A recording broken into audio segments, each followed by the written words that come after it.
Hey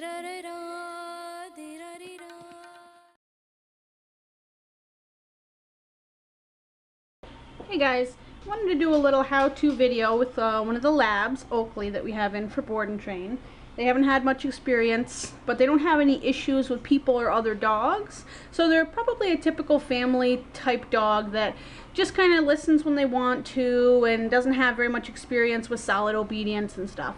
So I'm going to show you guys the foundation steps of teaching him place. So this is just getting him comfortable with the pet cot that we have set out, making sure he'll go on it, stay on it until we say so, coming off of it when we ask him to, and then we'll start naming it and maybe adding a little bit of distraction. Let's go, buddy. So when we first do this, we're not going to say place, we're not going to ask him to do anything, because he's probably going to put on the brakes and not want to step on it. So I'm just going to apply a little bit of leash pressure, kind of guide him a little bit with my body, like, hey, this is the direction that I want you to go. And see if I can get him to put any body part onto it. Good boy. Very nice, buddy.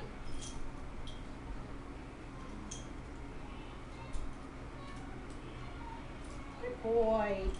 Good job. I don't know if you guys could see there. So I'm going to apply the leash pressure, and as soon as he goes on it, that leash pressure is going to go slack. So leash pressure, slack. Good boy. Nice job. I want to make sure that he can go on there confidently before I try to name it and put a command to it. Good boy. Nice job, buddy.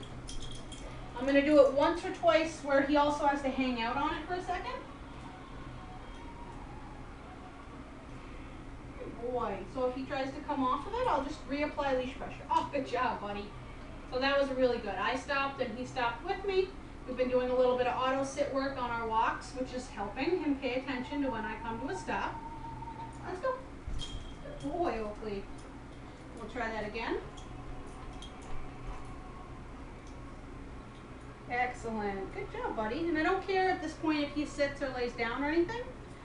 Let's go. Good boy.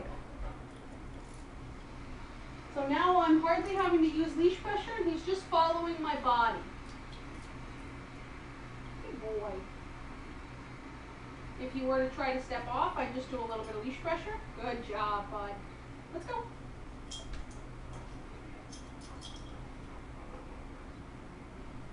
Following my body, there's no leash pressure there. I might have to give him a little bit to help him pull those back feet up. Good boy. Nice job, bud. Let's go. Alright, so I think he's ready now. He's pretty confident at going on there, and he can hang out on there for a second. Now we're going to name it place. Let's go. Oakley, place. Good boy. Good job.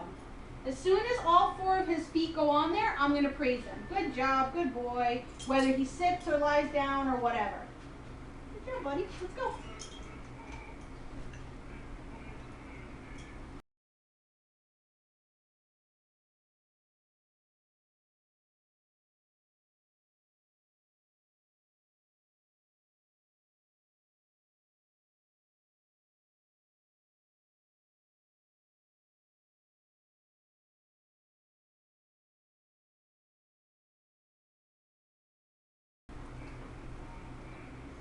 Oakley, place. Good boy. So he comes off of there? No. Leash pressure until he goes back on. No. Good boy. So for now, because it's just starting, we're just doing a little introduction to place. It's just going to be consistent leash pressure until he goes back on there.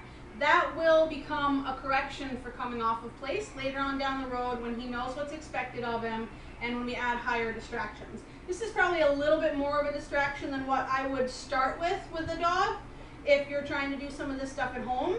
But I know that he can work through it a little bit, and this will help me add a little bit of distraction for him. So I know that he can handle it. Let's go. But if you're starting and doing some of this stuff with your own dog at home, don't have any distractions when you first start teaching them. Oakley, place. Good boy. Nice job, buddy. Good. Let's go. And I want to say it before I ask him to go on there. So just like if this was a sit command, I would say it before he went into that position. So I wouldn't put his butt on the ground and then tell him sit. So I want to say place before he goes into that spot. Oakley, place. Good boy. Nice job, buddy. And then from here you could start to maybe take one step forward, one step back towards him, maybe walk around him while he's on the bed. And then same thing, if he decided to come off of it, leash pressure, tell him no, and then put him back on. Good job, buddy. Let's go. Oakley, place. Good boy. So now I'm starting to walk a little bit ahead of him. Good job, buddy. Which he might try to come off of the pet cot and follow me.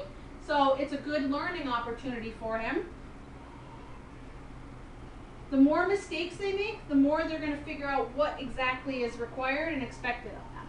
If I put him on there and I just held on to him and I didn't let him come off of the place cot, he would never know what no means if he does come off of it, because we want to be able to be hands-free later on down the road. I want him to understand he has to stay there by himself. I'm not going to hold on to him and keep him there. If he comes off, then there will, later on down the road, be a consequence for coming off of there. And all we need him to do is just hang out on there. So coming off of there, no. Good boy. Nice job, buddy. Good boy. Let's go. Good job. Oakley, place.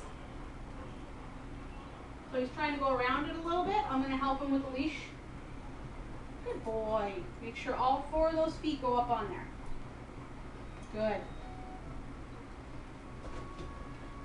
So he was coming on it from this direction. It's a little bit narrower, so it's harder for him to fit his whole body on there. But he can still do it. Good job, buddy. Good boy. And from here, you would just start to build up more and more distractions. No. Good boy. Or you would walk farther and farther away, or you might start to add in little distractions like knocking. Good job, buddy.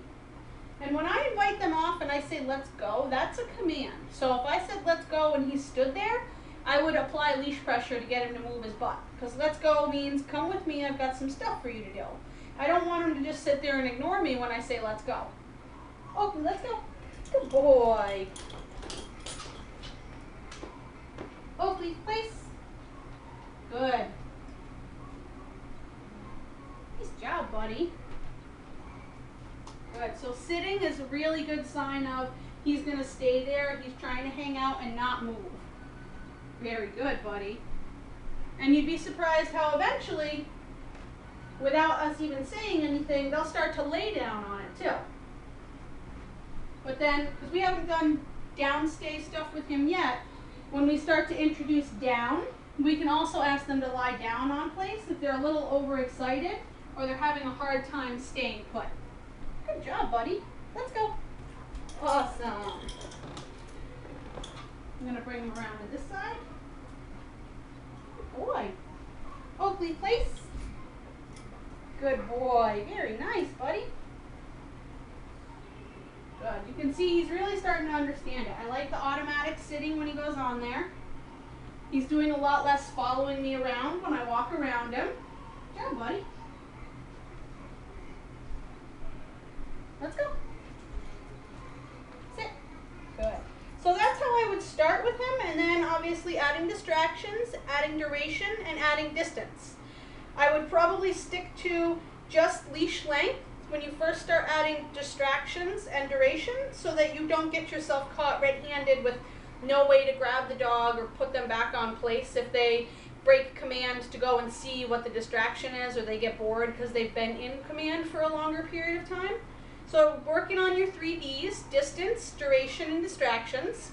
Make sure that you do it a little at a time and add them up gradually. And then eventually they're going to be able to hang out there for long periods of time with lots of stuff going on while you walk all around and walk away from them. And we do out of sight stuff too, where we'll walk out of the house and they'll stay on place.